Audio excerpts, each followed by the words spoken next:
नमस्कार, मैं हूं शिवशंकर और आप देख रहे हैं पॉलिटिकल भारत। आज की बड़ी खबर उत्तर प्रदेश से सामने आ रही है दोस्तों, जहां आंगनबाड़ी कार्यकर्ताओं और सहायिकाओं के लिए सरकार की ओर से बड़ी सौगात मिलने जा रही है। राज्य सरकार महिला सशक्तिकरण, बाल विकास और रोजगार को एक साथ जोड़ते हुए एक बड़ा कार्यक्रम आयोजित करने जा रही है, जिससे लाखों महिलाओं को सीधा लाभ मिलेगा और आंगनबाड़ी व्यवस्था को मजबूत बनाया जाएगा। आगे दोस्तों, मुख्यमंत्री योगी आदित्यनाथ 30 मार्च को लखनऊ स्थित लोक भवन सभागार में एक विशेष कार्यक्रम में शामिल होंगे, जहां कई नई योजनाओं की शुरुआत की जाएगी। इस कार्यक्रम का मुख्य उद्देश्य आंगनबाड़ी सेवाओं को आधुनिक बनाना और जमीनी स्तर पर काम कर रही कार्यकर्ताओं को बेहतर सुविधाएं उपलब्ध कराना है।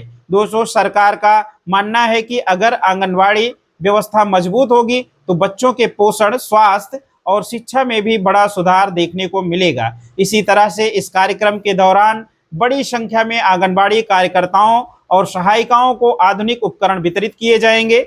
इनमें स्टेडियोमीटर, इन्फेंटोमीटर और डिजिटल वेटिंग मशीन जैसे उपकरण शामिल हैं। इन उपकरणों की मदद से बच्चों की लंबाई, वजन और विकास की सही और सटीक मॉनिटरिंग की जा सकेगी।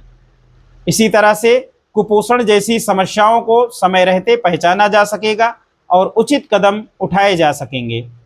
राज्य सरकार आंगनबाड़ी कार्यकर्ताओं को डिजिटल रूप से सशक्त बनाने पर भी जोर दे रही है। इसके तहत उन्होंने स्मार्टफोन दिए जाएंगे उन्हें, ताकि वे सरकारी योजनाओं का डेटा आसानी से दर्ज कर सकें और रिपोर्टिंग प्रक्रिया को तेज और पारदर्शी बनाया जा सके। डिजिटल सिस्टम के आने से कार्यकर्ताओं का काम भी आसान होगा और अधिकारियों को रियल टाइम में जानकारी मिल सकेगी, जिससे योजनाओं का बेहतर क्रियान्वयन संभव होगा। इस कार्यक्रम में मिशन रोजगार के तहत बड़ी संख्या में नियुक्ति पत्र भी बांटे जाएंगे।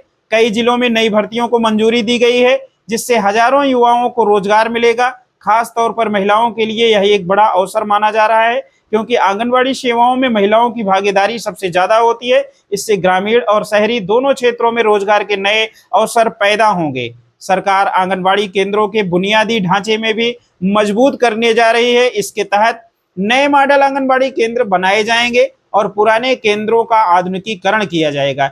इन नए केंद्रों में बच्चों के लिए बेहतर सुविधाएं, साफ सफाई, सुरक्षित वातावरण उपलब्ध कराया जाएगा, ताकि वे बेहतर तरीके से सीख सके और उनका समग्र विकास हो सके। प्रदेश के कई जिलों में नए आंगनबाड़ी भवनों और बाल विकास परियोजना कार्यालयों का निर्माण किया जाएगा। इसके साथ ही कई स्थानों पर निर्माण कार्यों का शिलान्यास और उद्घाटन भी किया जाएगा। इस पूरी परियोजना का हजारों करोड़ रुपए इस पूरी परियोजना पर खर्च किए जाने की योजना है, जिससे न केवल आंगनबाड़ी व्यवस्था मजबूत होगी, बल्कि निर्माण कार्यों के जरिए स्थानीय स्तर पर रोजगार भी बढ़ेगा। इस पहल का एक बड़ा उद्देश्य महिलाओं को आत्मनिर्भर बनाना भी है। आंगनबाड़ी कार्यकर्ता और सहायिकाएं पहले से ही समाज में एक महत्वपूर्ण भूमिका निभा रही हैं, लेकिन अब उन्हें आधुनिक संसाधन और तकनीक के साथ और ज्यादा सक्षम बनाया जाएगा। इससे उनका आत्मविश्वास बढ़ेगा और वे अपने काम को और बेहतर तरीके से कर सकेंगे। विशेषज्ञों का मानना है कि यह कदम प्रदेश में कुपोषण को कम करने और बच्चों के स्वास्थ्य स्तर को सुधारने में महत्वपूर्ण भूमिका निभाएगा। सही समय पर बच्चों की जांच और डेटा रिकॉर्डिंग होने से सरकार को भी नीति बनाने में मदद मिलेगी और जरूरतमंद क्षेत्रों में विशेष ध्यान दिया जा सकेगा। इस पूरे कार्यक्रम को महिला सशक्तिकरण की दिशा में एक बड़ा कदम माना जा रहा है। सरकार लगातार इस दिशा में काम कर रही है, ताकि महिलाओं को रोजगार, सम्मान, आत्मनिर्भरता मिल सके। आंगनबाड़ी व्यवस्था के जरिए यह प्रयास जमीनी स्तर तक पहुंच रहा है और इसका असर आने वाले समय में और साफ दिखाई देगा। अंत में, अगर यह सभी योजनाएं सही तरीके से लागू होती हैं तो उत्तर प्रदेश में आंगनबाड़ी व्यवस्था एक नए स्तर पर पहुंच सकती है। इससे न केवल बच्चों का भविष्य सुरक्षित होगा, बल्कि लाखों महिलाओं का जीवन भी बेहतर बनेगा। फिलहाल के लिए इतना ही। आप देखते रहिए पॉलिटिकल भारत। मैं हूं शिवशंकर। मिलेंगे फिर किसी न्यूज में। धन्यवाद।